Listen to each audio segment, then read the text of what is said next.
خىتايدىن قانچىلىك ئەنسىرىشىمىز كىرەك؟ ئاپتورى سىتىۋ بلوك. Gollandiya Tashqi ishlar ministeri سىتىۋ بلوكنىڭ parlamentqa Xitoy strategiyasini sungan vaqtdagi nutqi. Davomi. Birinchi. Qonun tuzum asosidagi erkin savdo sistemasi hammamizning manfaatiga foydaliq. Erkin bozor tashabbuschisi bo'lish supatim bilan buningdan hech shubham yo'q. Xitoy 1978-yili ichivitish siyosatini yo'lga qo'ygandan beri uning dunyo iqtisodidagi 1,5%lik o'rni 2017-yilga kelganda 15%ga chiqdi. Bugun Gollandiyaning Xitoyga bo'lgan yillik eksport summasi 11 milliard yevro. Bu haqiqatan odamni hayajonlantiradigan raqam. Vaholanki bugun biz bir asosiy yo'tkilishga shahid bo'layapmiz. Diplomatlarning vazifasi iqtisodiy manfaatni qo'g'dashni asos qilgan tarixning qaytilanishi mumkin emas. Bu chek basmaydi. Biz ko'ngil biladigan masalamo faqatla iqtisodiy manfaatni qo'g'dash emas. Bu bizning mangulik prinsiplarimizga muxolif. Qisqa davrlik natijalar uzun mazgillik strategik manfaatimizga ziyon keltirish badaliga qo'lga kelsa bo'lmaydi. Biz Xitoy bilan savdolashgan vaqtimizda texmi sagak bo'lishimiz kerak. Xitoyning bir yo'l, bir balvoq qurilishi mohiyatda iqtisodiy diplomatiya siyosati. Buning xato yeri yo'q. Ammo bu yomon sifatlik qarzga petib qolgan davlatlarni kontrol qiladigan yugan bo'lib qolsa bo'lmaydi. Ham davlatlarmo o'zining harakat mustaqilligini saqlab qola olishi kerak. Ikkinchi, Xitoyning dunyoviy rolini tushunish. Növbətdə Xitoy Yevropa İttifaqıdan qalsıla, Birləşkən Millətlər Təşkilatı Xəvfsizlik Kengişinin ən çoğ maliyyə təminləgüçisi. Biz Xitoyning dunyoviy məcburiyyətlərini aktiv halda öz üstüge ilvatqanlığıdak bu reallıqni qarşı alımız. Qanun tüzüm və hürmət asasida qurilgan ko'p taraflimilik sistemining mavjudligi Gollandiyaga foydaliq. Bundaq kuchli bir davlatning bu sistemada yer elishi Gollandiyaning manfaatiga mutlaq uyg'un. Biz Amerikaning bu nuqtani hisobga olishini so'raymiz. Xitoyningmi bu nuqtani hisobga olishini so'raymiz. Xitoyning qo'l sungan yerlari oz emas. Biz Xitoy bilan mo'rini-mo'riga terab ishladik. İran bilan bo'lgan kelishimnomani saqlab qolishdimi yaxshi hamkorlashdik. Ham Xitoy BMTning xavfsizlik kengashida rad qilish huquqini nihoyatda oz qo'llanib keldi. Shundaqdimi biz dunyo savdo ittifoqiga o'xshash masalalarda yanala andishida. Ham Xitoy dunyoviy tartibning tushundirilishiga qarta Xitoycha xarakterda aniqlama berishni tamo qilib kelyotidi. Bu Gollandiyaning manfaatiga mos kelmaydi. Uchinchi, bexatarlik. Gollandiya hukumati ansiravatgan yana bir ish bo'lsa, bexatarlik apparatlarimiz Xitoydan kelayotganligini muayyanlashtirayotgan nurg'un shirkat va tashkilotlarimizga bo'lgan tor hujumi. Bu tajovuzchilikni albatta qabul qila olmaymiz, ham bizmo o'zimizni qo'g'dishimiz kerak. Umumiylikdan chiqib aytganda, biz Xitoy bilan muhimligi kunsir gavdalanayotgan to'g'ri bexatarlik sohasini qandaq idora qilish to'g'risida dialog ilib berishimiz lozim.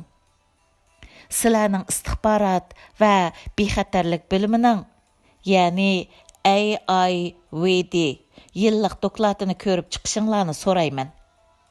Ishbiyonlik, to'r hujumi va majburiy texnika o'tkazib berish qatarlıq toxtavsız yüz beriyotgan vaqalar bizning ənsirişimizning səbəblərindendir. Bu xatarga nisbatan səgək pozitsiyada turimiz. Aniqki, Xitoy biz ko'z quloq bo'lib yolg'iz davlat emas. Ammo boshqa davlatlarga o'xshash Gollandiyaning o'zining xalqiliq manfaatlarini qo'g'dash majburiyati bor. Buningda biz davlatga emas, sohalarga diqqatimizni berishimiz kerak. 4. Klimat. Bular hamkorlik ahdnomasi klimatini qo'g'dash to'g'risida buyuk g'oyalarni o'ttirg'a qo'ydi. Dunyo miqyosidan qaraganda Xitoy qaytilinadigan energiya sohasiga eng ko'p mablag' solg'uchi davlat. Masalan, ular eng cho'ng tokliq mashina ishlab chiqaruvchi. Shundaqla mutlaq holdagi eng ko'p karbon oksid bulg'ama gazi qo'yib berguchi. Gollandiya va Xitoy iqtisodiy va ommaviy muassasalar sohasida texmi yaqin hamkorlik elib berish fursatiga ega. Bo'libmi muhit qo'g'dash turlarida Xitoy Gollandiya sohibxonlik qilayotgan xalqaroliq klimat qo'g'dash tashkilotining a'zosi. Yaqında içilgan Yevropa-Xitoy boshliqlar uchrashishida taraflar klimat o'zgarishining xatiriga qarshi kurash qilishning qat'iy ta'xirsizligi va zaruriyatini ta'kidladi. Oxirida biz Xitoyning 2020-yili oktyabr oyida biologiyalik parchalanish to'g'risidagi konferensining sohibxonligini ustiga ilish qarorini qarshi oldik. 5. Taraqqiyot hamkorligi. Sonliq ma'lumotlar shuni ifoda qiladi-ki, Xitoy millionlagan xalqni nomrodlikdan qutuldirdi. Bu ajoyib natija. Xitoy 2015-yili 1000 yillik taraqqiyot planini g'albilik o'rinlab, dunyoning 1000 yillik taraqqiyot planiga nihoyat cho'ng ta'sir ko'rsatdi. 1981-yili 88% Xitoy aholisi eng tuvan nomrodlik ko'rsatkichidanmi tuvan saviyada yashayotgan bo'lsa, taxminan 30 yildan keyingi bugungi kunda bu raqam faqat 6,5%. Shunga nurg'un nomrod davlatlarning Xitoyni ulgi elishining va baytag'am deb qarashining hayron qolg'uchiligi yo'q. Bu nayt tushunishlik. Qarmoqqa Xitoy g'arblik ra'nixo'rlardek qattiq prinsipchi emasdek ko'rinadi.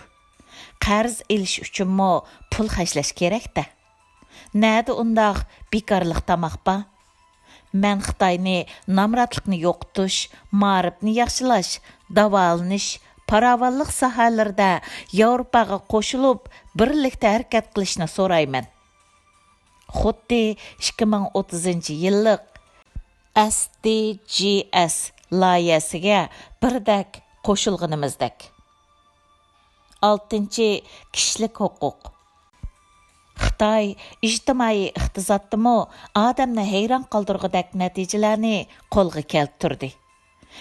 Ayollar barobarligi, nomrodlikni yo'qotish. Ammo erkinlik nuqtasidan chiqib aytganda, yana boshqa haq-huquqlarni o'xshashla muhim. Biz Xitoy bilan kishilik huquq to'g'risidagi muhim dialoglarimizni davom qilamiz. Masalan, biz Xitoyni eng aqalli haq-huquq masalalarida Uyg'urlarga mas'uliyatchanlik bilan muomala qilishni so'raymiz. Xuddi Saudiya Arabiston, Venezuela va Burundidan talab qilganimizdek. 7. Nurg'unlagan taraqqiy qilayotgan davlatlarga nisbatan Xitoy boshqa bir xil ijtimoiy va siyosiy tanlash andisini sundi. Bu so'z erkinligi, bayonot erkinligi va adliya mustaqilligi yuksak o'ringa qo'yilmaydigan bir andiza. Yevropa buningdan andishida. kishilik huquq xitobnomasiga qo'l qo'ygan barliq davlatlar buningdan tashvishlanadi. Xavfsizlik kengashi doimiy a'zosi bo'lish sifati bilan Xitoyning Birlashgan Millatlar Tashkilotining yadroliq vazifalaridan biri kishilik huquqni ilgari surish burchi edi. 8. İlim almashtirish yaxshi ish. Gollandiyada hozir 4400 nafar Xitoy o'quvchisi o'qiyotidi. Shundaqla 1000 nafardak gollandiyalik Xitoyda o'qiyotidi. Bu bizning o'zaro til, madaniyat va tariximizni bilishga yordami bo'ladi. Ilmdan ham bahrilanish qaltis ish. Bo'libmi u erkin ta'minlansa. Xonimlar, apandilar, bularning hammasi ochiq oshkora tatbiqlig'ili bo'ladigan ishlar. Biz Xitoyga ko'p tarafdan qarshimiz kerak. Men bizning Xitoy bilan bo'lgan munosabatimizni texmi kengri bo'lgan foydaliq ekologiyada ko'rishni xohlayman. Demakchi bo'lganim, biz Xitoy haqidagi bilishlarimizni cho'nqurlashtirishimiz, ya'ni uning strategik obyektlari, ko'p millatlik seminidagi roli, Afrika va Latin Amerikasidagi faoliyatlarni yaxshi bilishimiz lozim. Bu sabablardan biz bilim va qobiliyatga texmi ko'p mablag' selishimiz, Xitoyni tadqiq qiladigan mutaxassislarimiz bilimni texmi cho'nqurlashtirishi va bizning ijtimoiy qurilmalar bilan zich giralishib mengishi zarur. Realistik bo'lgan Xitoy siyosati bizdan shuni talab qiladi-ki, Gollandiyaning yolg'iz holda Xitoy bilan buncha vala masalalarni bir taraf qila oladigan sharoiti yo'q. Shunga Yevropa ittifoqining bir a'zosi bo'lib qolgani Gollandiyaning ta'liyi.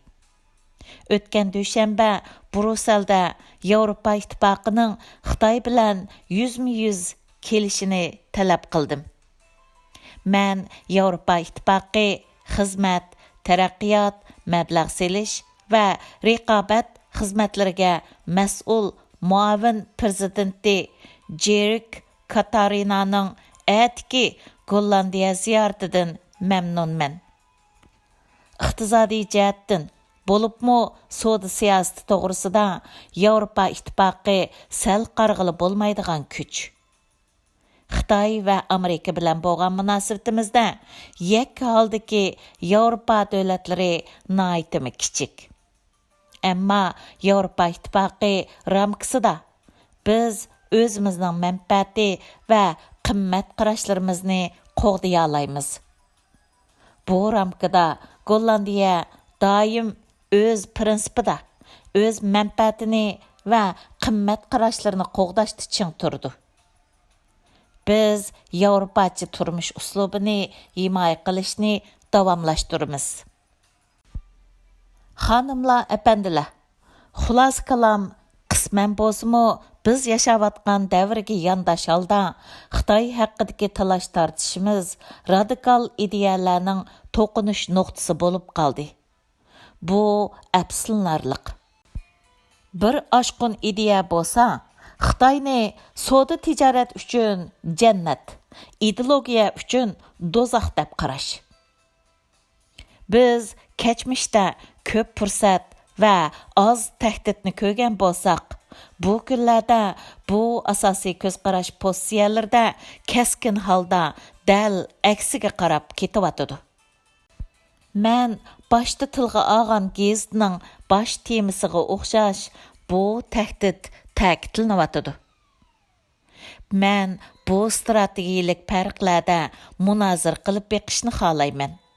Ya'ni keraklik yerda o'zimizning manfaatini va qimmat qarashlarini qo'g'digan asosda Xitoy bilan kuchimiz yetadigan yergacha hamkorlashimiz. Xonimlar, apandilar, Xitoy cho'ng ham o'ziga ishonadigan bir davlat. Bu davlat bilan munosabatlashishda o'zimizning kuchini dangsab, shuningga loyiq realistik bo'lishimiz, Shundaqla manfaatimizni ilgari surishda muvofiq usul tepib, Yevropa ittifoqi va o'xshash fikrdagi davlatlar bilan mos qadamlik harakat qilishimiz zarur. Gollandiya hukumati xalqarалық sistemaga ishtirok qilish, muhofazat qilish, ilgari surish uchun kuch chiqardi. Bu strategiya bizning kelgusi faoliyatlarimiz uchun sahna hozirlaydi. Mən pat arada bu strategiyada o'tirg'a qo'yilgan voqealar haqida Beijingda maslakdoshlar bilan ko'rishishni taqozolik bilan kutyapman. Sizlarga ko'p rahmat.